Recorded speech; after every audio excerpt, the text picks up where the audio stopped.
Yes! What is up, everyone? And welcome back to another exciting installment of Conradinho in the storage room of Fox Sports Studios in LA, doing all of their digital hosting for the Euros and Copa America. And it's a lot of fun, so go find @FoxSoccer on any platform of your choice, and you'll probably see me doing pre- and post-game shows for every single game of both tournaments. Okay, now that that's out of the way, let's get into the preview for the round of 16 because it's starting soon. I mean, we gotta flip this ASAP. I'm also in a bit of a crunch because apparently they want me to interview iShowSpeed. Have you heard of that guy? I heard he barks a lot. I feel like he's kind of KSI 2.0, though I don't know if that's an improvement on KSI. I really like KSI. I think JJ is super smart, super talented. Anyway, conversation for another time. Okay, I could do the whole tournament, but I feel like I just want to do the round of 16. It's fun to do reactions. So shout out to Sully, my producer, who's part of the reactions for the group stages. That guy is an absolute gem. He's got to be with us for every reaction. I don't care if he says no. I'm going to figure out a way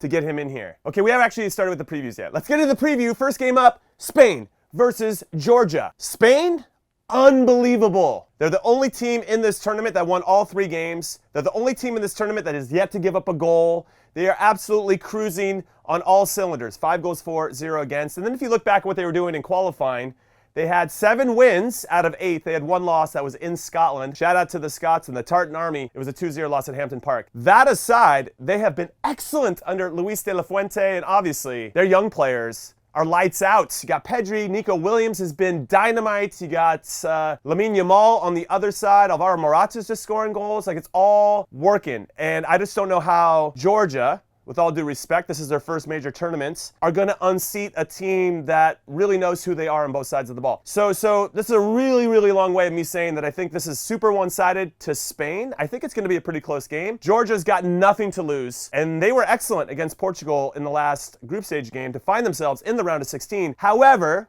there has to be an asterisk next to it because Portugal changed 8 players to their starting 11. Had they not, who's to say what would have happened? But I want to give a shout out to Kavicha Kvaratskhelia. Kavicha Kvaratskhelia. I've been practicing that and I missed it. Anyway, he was tremendous in their game against Portugal. Scored the first goal in a couple minutes and was just busy and all over the place and really peak Kvaradona. I'm not even saying that right. Regardless, Georgia, thank you for coming. I appreciate what you've done to qualify for your first major tournament, but it just feels like you're going to fall a little bit short against a juggernaut in Spain who, actually, this is the first time they've won all 3 group stage games since they won it back in 2008. I think that's a good omen. I think they have way too much talent to be slowed down by this Georgia team, but I do think it's going to be close. Maybe a 1-0, or I can be a 2-1 merchant and just say 2-1. Anyway, I'm dragging this out. Spain wins, and now we got a little Germany, who are the hosts of this tournament, so they should be favored to win in every game that they play in, versus my Denmark. We are red, we are white, we are Danish dynamite. And I'm not sure if I'm allowed to say that while wearing a French national team jersey, but it's my channel and I can do what I want. I can do what I want. It's my channel and I'm Conradinho and I can do what I want. Those are the rules. If you don't like it, then you can go hit like and subscribe to another channel. No, don't go. Actually, go. I don't care. Go. What's interesting about this game is that both teams are undefeated. Germany took down the Scots 5-1. They took down Hungary 2-0, and they needed a last-second, last-gasp, game-tying goal from Niklas Füllkrug to tie Switzerland to get first in this group. And their reward for that is taking on a Denmark team who's also undefeated, though with 3 draws. They had that draw against Slovenia. They had the 1-0 lead and gave that one up. They had the 1-1 against England. They were down in that one and came back, so they shown 2 different versions of themselves. And then they had the 0-0 draw against Serbia. So I don't know which version of both of these teams is going to show up ultimately, but if Germany plays to their potential, and if Florian Wirtz can get going with Jamal Musiala and Kai Havertz, which looks like that's what Julian Nagelsmann is going to start. And then you got Gundogan, and then, they're just so good. I love Max Mittelstadt on the left side. I think he's fantastic, and the way that he joins the attack and when he joins the attack, the timing of his support is excellent. His quality's been very good. You got Rudiger in the back, Manuel Neuer, if he decides to stand on his head. Not to say that the Danes don't have that, but when I think about the quality and the depth that the Germans have, and as much as I'm Danish, and I had them finishing 3rd in the group, as we talked about in the reaction video, I want to give them a chance, and I think that they will punch above their weight in some ways, just like they demonstrated against England. They can run with anybody, but will they make the plays? With Germany being at home, it's just hard for me to say anything but Germany winning this game. Now let's keep it on that side of the bracket and talk about Portugal versus Slovenia. And I'll go Slovenia first. They got Jan Oblak in goal, so you always have a chance with that dude in goal. He's one of the best goalkeepers in the world. And if he's feeling up for it and his defenders are making the plays that they should, and then he'll make the saves, they're going to be in every single game. My concern, though, with them is that they're not scoring with Sporar up top or Šeško as well, the 21-year-old who was supposed to go to Arsenal but looks like he's going to stay at RB Leipzig. Talented guys, going to work their asses off, no problem. But they have 2 goals so far in this tournament, and both goals have been scored by their outside backs. That has to change if they want to have a legitimate chance of beating Portugal. Now, Georgia showed them a blueprint for how to get that done. You got to punch them in the face and go right at them and force mistakes and capitalize on those mistakes. That was very well done by Georgia. But Portugal, they had 10 games in qualifying. They won all 10. Prior to that game against Georgia, they had cruised through their first 2 games. They made 8 changes to their starting 11, and I think that's the biggest reason why. You just lose out on a little bit of that flow and rhythm that was established by the first group. You try to bring in some other players, rest some of your stars, which makes total sense to me from Roberto Martinez. Slovenia, though difficult to break down, again, another team that hasn't lost. They got 3 draws. They have something, but is that something going to be enough to beat a Portugal team that I know now got punched in the face? They're going to have a response, and I think that response is going to be with Portugal winning. I could see 2-0, because again, I just don't know how Slovenia is going to score. They're going to be tough to break down. That's been proven. But scoring could be a little bit different. So I see Portugal scoring first. Slovenia is going to try to get back in the game. Portugal hits them late, 2-0. Thank you very much. Portugal, see you in the quarterfinals. And now we got the big one. France versus Belgium, which has to be the most tantalizing matchup in the round of 16. What is even happening? So much world-class talent on display. Now, in saying that, both of these teams have only scored 2 goals so far in this tournament. And for France, I don't even know how that's possible. One was an own goal that Austria scored, and the other one was a penalty for Kylian Mbappe, who finally gets his first goal of the Euros in his life. He's got 12 goals in a World Cup. That was his first goal in the Euros. That defies logic. Make that make sense. Well, let's start with Belgium. They got beat by Slovakia, which at that time was the biggest upset in Euros history. And Romelu Lukaku spurned a lot of chances. Feel like a broken record.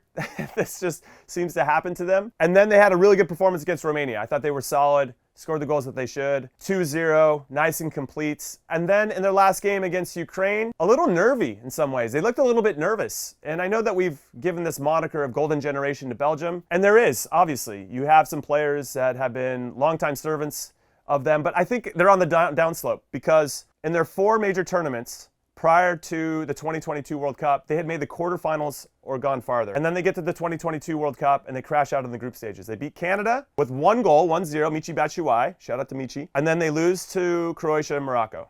Don't score any goals. Then they come into this and they don't score any goals against Slovakia. And they finally exercise those demons. In the second game, Yuri Tielemans hits an absolute screamer of a goal, and then Kevin De Bruyne scores a good goal too. And that was kind of route 1. It wasn't like they were playing this sexy, fluid football, right? They just route 1, win the second ball, play. And I sometimes think that the teams that have that much type of talent, and France falls into this too, why not just play a little route 1 at times? Why not just mix it up, try to pick up the second ball? It's okay. You don't have to play this certain aesthetic every single time you get the ball. Sometimes the most effective way is to, if they're taking, especially if a team is high pressing, taking something away from you, dude, just put it in the corner, turn them around and see what's what, you know?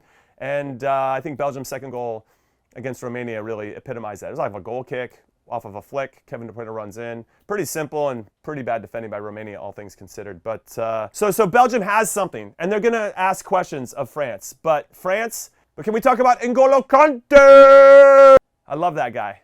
If they made pajamas of N'Golo Kante, I would wear them every night. That dude is the best. And he was man of the match for France in their first 2 games. That was his first time back in the national team in, 2 years? They thought maybe he was done and washed going to Saudi Arabia. But listen, that guy continues to perform at a high level no matter where he's playing. He's so good, and I love him so much. He's such a team-first, selfless player. And though they asked him to play a little bit farther forward in their last game against Poland, I like it when he's in the 6 and he's cleaning up all the messes of all the other guys and getting the other guys, super talented guys, the ball in good spots. At some point, and I guess this goes for Belgium as well, but I'm going to speak about it as it pertains to France. They have not played their best game yet, but yet they still got through their group. And that should be scary for everybody else. Belgium, of course, could say the same thing, though I thought they were pretty good against Romania. France hasn't put that together, that complete performance on both sides of the ball. That said, they haven't given up a lot either, so that has to be taken into consideration. But I like France. It's a really long way of me saying I like France to go through, and I fully expect N'Golo Kante to be man of the match again. He's going to do the dirty work, the thankless work. to get in there. And I think Kylian Mbappe finally scoring that first Euros goal can just leave that aside. No more pressure on him. Can he do it? Will he do it? And he did, and I think he's going to show up. Can I add very quickly, I think that France are better when Olivier Giroud is in the team. Mbappe is better when he is a second striker, when he's on the left side, running in, picking up those second balls and playing from there. When he has to be the number 9, or if they put someone else up there that isn't Giroud, or Kolo Muani, who I like, but he's not Giroud. Giroud is so good at that hold-up play and that combination play, and I just think the team ticks better. So I wonder if Didier Deschamps is going to consider putting Giroud in there just to see what it looks like. If not, then I think it could just be a longer game for them to try to break down Belgium. That said, Belgium's back line don't necessarily win me over. If you're starting 37-year-old Jan Vertonghen, that's a problem. So I like France to go through. It'll be tight. I think all these round of 16 games will be tight, but France is going to book their ticket into the quarterfinal against Portugal. We'll obviously have a separate preview for that. All right, now moving over to the other side of the bracket, it is Romania versus Netherlands. Now, Romania won Group E on 4 points when everybody else in the group had 4 points. That is wild. I'm still trying to process that emotionally. Like, how does that even happen? Regardless, Romania, I think, has played their best game already. They were so good against Ukraine. They were on top of it. They were playing on the front foot. They capitalized on the mistakes of the opponents and really got after Ukraine, and it was a good performance. I really liked it. Then they took on Belgium in their second game, and they came back down to earth. They lost 2-0, and I thought Belgium, which isn't a surprise, but Belgium drove that game and got the goals that they deserved. And then their last game against Slovakia, it was a little nervy. They gave up a first goal to Duda, and then they got a penalty back, and then it was just a little dicey. And I didn't see anything in those 3 games that gives me confidence for them to win this one against the Netherlands. Now, we're going to get into the Netherlands in a second, but it's like Romania played their best first game in Game 1. Game 2, not so great. Game 3, little nervy. I don't know where the ramp-up is there. With regard to the Netherlands, they beat Poland in their first game 2-1, and they came from a goal down. And then against France, 0-0 slugfest. So obviously going toe-to-toe with an opponent that has gotten the better of them recently in qualifying. And then they took on an Austria team that they just didn't perform well against. I thought Austria was better prepared. I thought their tactics were sound. I thought that Austria adapted to situations, even though the Dutch got back into it a couple times, which showed some of their resolve and steel. What's interesting is that the Netherlands finished third in that group, and they're now rewarded by playing in, we could argue, the weaker side of the bracket. They should get past Romania. They should get past the other 2 teams, Austria and Turkey, who we're about to talk about. I just don't see Austria beating the Netherlands twice in the same tournament. We're going to get into them in a second. I guess I'm getting ahead of myself. But I think the Dutch have fallen into an incredible position to get into the semifinal, dodging all those other teams we've already talked about, which I think is pretty remarkable, despite the fact that they haven't played their best game yet either. They're another team that I don't think we've seen their best game as of yet. And so if I'm Dutch, I'm thinking, all right, we're going to hit that other gear. We're going to flip the switch. Now, Ronald Koeman has got to get his tactics right. I love Joey Veerman. Pulled him in the 35th minute against Austria. Brought in Xavi Simons, who I value as a player. I think he's really good. And he should have started from the very beginning. He's such a catalyst for their attack. But until he figures out the right pieces, it seems like every time Val Weghorst comes in, they're a different team. So you start to think, maybe you should start him. I'm a huge Memphis Depay fan, but there's something about Weghorst that maybe unlocks the team and their attack in a more balanced way. I don't know. Just throwing that out there for discussion. That said, as much as I value Romania and what they did, still super impressed with their performance against Ukraine. That feels like a month ago, and this Dutch team is going to have a response as well to losing to Austria. So I think we're going to get a much sharper version of the Dutch, and that's going to lead them to victory over Romania. And facing the Netherlands in the quarterfinal is going to be between Austria and Turkey. And Turkey is interesting. Very similar to Romania, they maybe had their best game of the tournament in the first game of the tournament when they beat Georgia 3-1. After that, they got smoked by Portugal, right? Very similar to Romania, who got beat by Belgium in their second game, got brought back down to earth. Now, I think that they made some changes in that second game. They didn't start their teenagers, Yildiz from Juventus and Goulet from Real Madrid, who scored an absolute peach of a goal in their first game against Georgia. Maybe goal of the tournament, or at least up for discussion. I thought that was an interesting choice. Brought those two players back in, and they got a result against Czechia. Now, they got a red card in their favor, which felt very harsh, a double yellow that, I don't know, was so much at stake. Do you give that second yellow when he stomps on his foot? By definition, yes, it's probably a yellow, but he'd already given him a yellow. I don't know. And Czechia looked like they were hungry. And I wonder if Czechia had 11 players, if we'd be talking about Czechia right now instead of Turkey, because Turkey seemed a little nervous. And I wonder how that's going to play now. That was, in some ways, a must-win game for Turkey. They didn't need to win it. They just needed a draw. With that kind of at stake, you want to see a team that's ready to step up and take on that responsibility. Broad shoulders, heads up, bring on whatever you got. And it felt like they stepped away from that responsibility, that ability to match the moment. I guess that's the best way to say it. Now with Austria, I actually think they've been one of the most complete teams through this tournament. They lost to France in the first game. I thought they were very well organized, lost on an own goal. That's unfortunate, it happens, but they created some chances to get something more than a loss. I thought a draw might have been a fair result in that one. And then they took on a Poland team, and I thought they were the better team. It was 1-1, and then they figured it out and scored later to win that game. But there was something about their approach under Ralf Rangnick that you can see the buy-in for the players, and there's a clear identity for Austria on both sides of the ball. And I say this because in their last game against the Netherlands, they went up a goal, gave up a goal. They scored again to make it 2-1. They gave up another one to make it 2-2 to Memphis Depay. And then you had Sabitzer, who scored, make it 3-2. There was something about that performance that really made me think that Austria could make a deep run if they got the right type of bracket. And they now have the right type of bracket. They're better than Turkey. And I really like the consistency of how they played throughout. There wasn't really a deviation. Whereas with Turkey, Romania, two other teams, even France and Netherlands at some point, it's kind of like this. Right? Are they, I don't know. I guess that's the best way to say it. It's kind of up and down. For Austria, it just feels super steady. Like the blips are a little bit lower, right? They're not swinging as high. And that really speaks to a well-coached team. So taking all that into consideration, taking the belief in the way that the players are moving and playing for each other, these little tiny nuances and subtleties that you pick up in body language when you're watching teams play. Not to say that Turkey didn't have that. Turkey did have that at times, but that consistency is what I'm looking for, and I think Austria has it. So I like Austria to book their ticket to play against the Netherlands once again in the quarterfinals, and if that happens, get the popcorn ready. That should be a great game.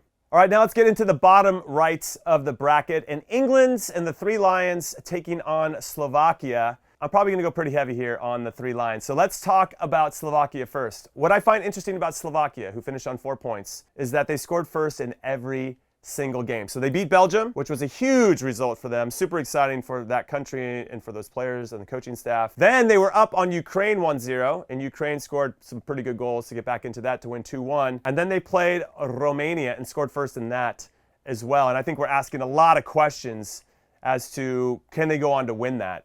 So I like Slovakia. I think there's something there about the team, and I wonder what that mentality would look like. Or let's say the same sequence of events happens where Slovakia can score first against England. Then I want to see what England's all about. They have yet to be down yet in this tournament. They have yet to be down yet. That's a lot of yets. I wonder how England would respond, because they beat Serbia 1-0. They were up 1-0 on Denmark, and then Yulman scored that absolute beast of a goal against Jordan Pickford, and then to make it 1-1, which finished 1-1, and then they tied Slovenia 0-0. So very similar to Spain, who haven't been down yet. Can you score first against these teams? We saw it against Portugal.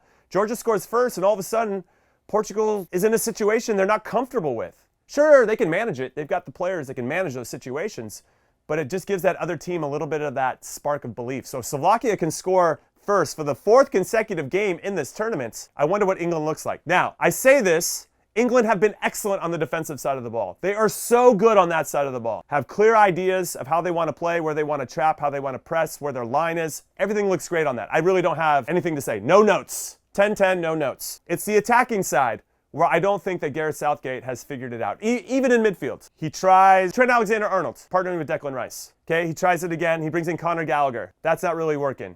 He brings in Kobbie Mainoo in that last game, and it just felt like things were better. Are things going to be better? Hard to say, but I think that the player profile and the skill set that Mainoo brings to the team just fits better with the players that are around him, Jude Bellingham and Declan Rice. Right? Conor Gallagher, kind of a high-pressing, hard-working number 10 for Chelsea, plays higher up the field. They need someone that can sit a little bit deeper, better with the ball under pressure. Trent Alexander-Arnold, an excellent long passer. I don't take anything away from Trent. The problem is they had a right-sided player in Kieran Trippier playing left back. And yes, he's willing to get forward, but he's not a proper left-sided player. If Luke Shaw was in a proper left back, I think Trent would have felt and been more valuable to the team because he's such a good long passer, right? So he can hit that big switch, which unlocks a lot of pressure. Totally get it. But then when you have Kieran Trippier and you got Phil Foden who was sitting in front of him, Phil Foden's a 10. He likes to pinch inside and find the space in between the lines. That's what he does for City, does it well. And then when you got Trippier, it just the balance of the team was off. But if you bring Luke Shaw in, and if you bring in a proper non-number 10 at the left side, could be a number of players, I think Trent would have been more valuable. Defensively, Trent, sometimes a passenger, but I think in the middle of midfield, he's still a body, can block some passing lanes, whatever. But I still think Mainu, I'm going to agree with Paul Scholes, who's out there running his mouth about having Mainu in. I agree. I think Mainu would be a better fit with Declan Rice and Jude Bellingham. Then when you get up top, it gets a little interesting because I'm a huge Bukayo Saka fan. I'm a huge fan of all these players. They're so good. But which ones are going to be the best to win games? And Cole Palmer came on, felt like a breath of fresh air for England. Maybe he's a better choice. Or maybe you put Saka or Palmer on the other side and just try a different combination. I don't know. These are some big questions, but I think Mainu being in there would help solve some of it. And if Luke Shaw can come back into the team, then I feel like the balance of that back four will be a little bit better as well, especially when they're trying to transition from defense to attack. So this England team, obviously littered with talent. They have Harry Kane, who's leading goal scorer in English history, leading goal scorer in the Bundesliga for Bayern Munich. Still can't win a trophy, but you never know. Maybe it happens this time around. Jude Bellingham, the reigning La Liga player of the season. Phil Foden, the reigning Premier League player of the season. The fact that they can't score with this much talent in and around their attack really speaks to some issues that I think is on Gareth Southgate. That's his job, is to find the right guys to unlock the puzzle that other teams are presenting. And I think that Slovakia, though good, aren't going to be good enough to withstand a little bit of desperation and urgency. And also England got to the final last time around, and they were so close, right, to winning it and bringing it home. You're going to lean on that in these tough moments. Same core players, right? So I think that what they say in the group stages is you got to survive the group stages to thrive in the knockout rounds, and I think England's going to thrive in this one. So I like the 3 lines to book that ticket to the quarterfinal. And for our last round of 16 matchup, it is Italy and Switzerland. What's interesting is that 5 out of the last 6 times these teams have played, they've ended in draws. So I'm kind of thinking it might be a draw after 90 minutes. But if we go back to the previous Euros, in the group stages, these two teams played against each other, and Italy won 3-0 pretty comfortably. Locatelli had 2 goals. Ciro, the hero, Immobile had a goal in that one, and I think that helped Italy gain that confidence that was necessary for then manager Roberto Mancini and his core players to make a deep run and obviously win the Euros. Can they do it this time around? I think surviving, as I mentioned with England, surviving the group stages to get themselves in this position. And shout out to Zaccagni, once again, the Lazio winger, who, what a goal, by the way, to tie Croatia and knock out the Croatians and make sure that Italy got that second spot. Awesome, right? What a moment of momentum to carry you into the round of 16. But they're taking on a Swiss team that I think is quietly very good. I wonder how they're going to break the Swiss down, because there's still a number 9 issue with Italy. Scamacca hasn't really worked out. I thought it was really interesting that Luciano Spalletti left out Chiesa in starting. At some point through this tournament, Chiesa for me has been their most dynamic player, so I feel like he should be on the field more often than not because he just makes things happen. And I wonder what the plan is for both teams and how they're going to approach it. Which one is going to try to take the initiative and apply that pressure? My sense is it's going to be Switzerland, because I just think by nature and having some experience of playing against Italy in a major tournament before, that's my flex of the day. They're okay with sitting back and absorbing. It's no problem. It's interesting how much they're comfortable with that and being without the ball. Obviously, different generations and different coaching styles and so on and so forth. But that's the sense that I get. That's the Swiss are going to try to drive the game a little bit. And Italy be like, no problem. We're just going to hit you on the counter, and it's what we do, and we're totally comfortable with it. Because for me, Switzerland were pretty good. I'm looking at who they played against as a reminder. There's been so many games. My brain is on melt. But they beat Hungary in that first game 3-1. That was pretty comfortable for them. The Scotland game was a bit more of a fight. We saw a response from Scotland after they lost their first game to Germany. So you knew they were going to come in with this huge amount of emotion and desire to try to get a result, which they did. It didn't end up working out for the Scots. And then in their last game, I thought the Swiss were better than Germany. They went up on an Ndoye goal, and they looked like they were cruising. Only did they give up that last-minute goal to Füllkrug which saw them get second in the group when they were so close to getting first. And so this is a team that can compete. And so that makes me a little bit worried for the Italians. Italy beat Albania 2-1. Remember, they gave up that first goal, like, 20 seconds in, which is pretty funny. But I love their response. They were back in charge and in the lead after 15 minutes after they gave up that goal. They lose to Spain 1-0. Okay, that happens. Spain's pretty good. And they have that really exciting finish against Croatia. So there were some moments there that I was impressed with Italy. But ultimately, this is one game where I think there could be an upset because I value the Swiss. And I think when I look at their performances, I kind of lean towards Austria here, where they've been pretty consistent throughout. A little bit of blips. Yeah, maybe they could have done better on a couple of the goals they gave up, but ultimately pretty steady and have a really clear identity of who they are. And so I kind of have, well, I said the draw, and then from there it feels like a coin flip. Will Italy pull out some magic like they did consistently in the last Euros? Can they do it again now once they hit the knockout rounds? This is a coin flip for me. I remember the Swiss were down 3-1 to the French in the round of 16 in the last Euros. They came back and made it 3-3, won in penalties. I could see them doing it again. I love all my Italian friends. I want to give a shout out to Marco and Mike at IFTV. I love you guys, but I'm going to go with the Swiss on this one. Please forgive me. All right, that's it. That's all I got. I am done with my predictions for today. As you saw with the group stages, not so good. But this time around, I'm feeling like redemption is in the cards. I'm going to nail all of these. And of course, we'll react with producer Sully. And then I'll do my preview for the quarterfinals. But I appreciate you guys. I have the best community. You're so patient with me. I'm trying to upload as much as I possibly can, but I'm working some long days here, and I'm enjoying every second of it because I love talking about the beautiful game. But I also like talking about the beautiful game with all of you. So keep it here. Hit like and subscribe, and come back for more of the good stuff like always. Follow me at Fox Soccer because we are doing a lot of fun stuff around here as well, so you can watch me live, and then we'll talk about it afterwards. And yeah, that's it. I'm done talking. See you soon. Later.